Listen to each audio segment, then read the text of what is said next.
Now, let's get to the latest on a consortium of international investors, which involves a member of the Saudi royal family, have made a £400 million offer to buy Everton. Farhad Mashiri has agreed to sell his 94% stake, hasn't he? And this was originally to the 777 partners in September, but that investment firm could not complete the deal, opening the way for others to make a takeover bid. Local businessmen Andy Bell and George Downing are in the running, as well as MSP Sports Capital, who have lent the Toffees around £158 million.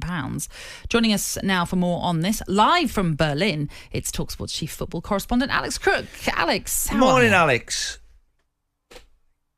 Good morning. Good morning from quite a gloomy Berlin on this Tuesday morning, but I'm sure it'll brighten up later in the day. Yeah, everyone is saying it's not great, the weather at the moment. All the summer gear is being kept in their wardrobes or in their suitcases. Let's get to this Everton takeover. And what's the latest you've got on it, and who's in pole position right now?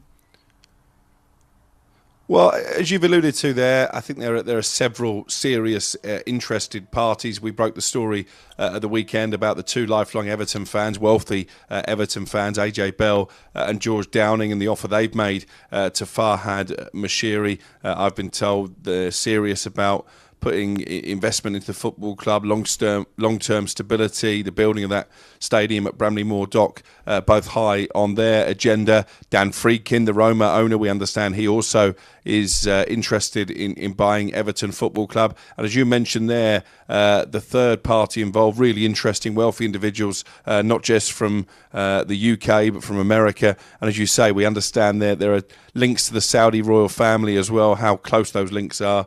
I think we'll only find out if the offer is accepted. I think what's absolutely crucial here, and you mentioned the Farhad Mashiri had agreed to sell his shares in the club to 777 partners. We've been pretty critical of that on talkSPORT all the way along. They wouldn't get Premier League approval, and so it transpired.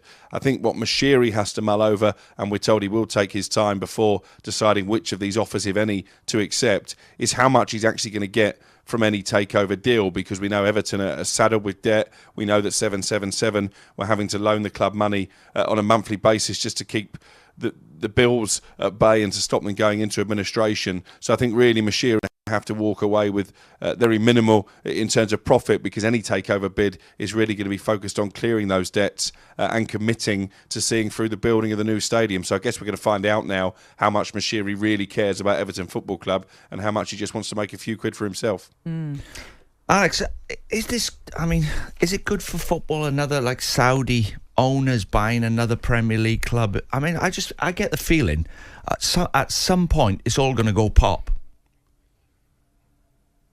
Well, I think it's a really pertinent question, Dino, when you look at what's happening with Manchester City at the moment and their legal case against the Premier League, which started behind closed doors yesterday. I think it's brought the issue of state-backed ownership of football clubs into stark focus.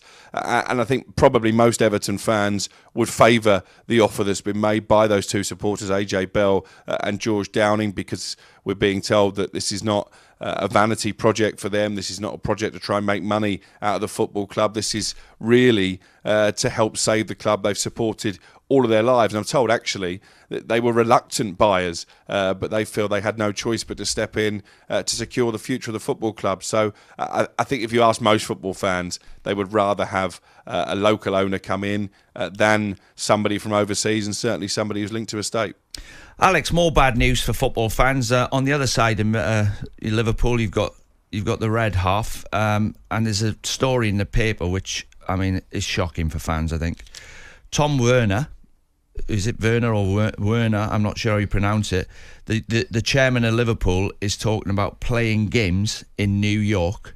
I mean, I can't believe that. For the fans who watch, never miss a game, the fans will not be happy if this goes through. The ban's been lifted on domestic games being played abroad.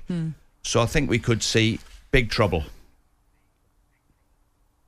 Yeah, I think the key thing you mentioned there is that FIFA recently relaxed the rules so that games could be played overseas, domestic games. I think at the time they made that decision, we were more looking at La Liga, as I know that their president is really pushing for games to be played overseas and in America in particular. But you've already hit the nail on the head, really, Dino, when you talk about the makeup of the Premier League now. there are an awful lot of clubs who are under American ownership, and of course we know under Premier League rules that if any proposal is put on the table, as Wolves did when they were looking to scrap VAR, should it go to vote, if you get 14 votes in favour, then that's it. the rules will change. So basically what I'm saying is if the Liverpool owners really wanted to try and push this through and they put it up for vote, if they got support from 13 other clubs, then the prospect of playing Premier League games abroad would become a reality.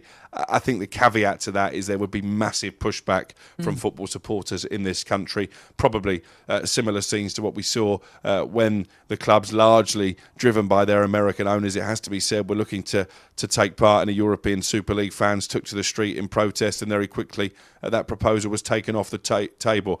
I don't see a situation where football fans in this country would accept a domestic match being played abroad. Maybe the Community Shield could be a contender, but even then, I think with the history that goes around that particular curtain raisers this season, again, I think there'd be an awful lot of pushback. So I'm not as concerned as you are, but I think it's a really interesting conversation.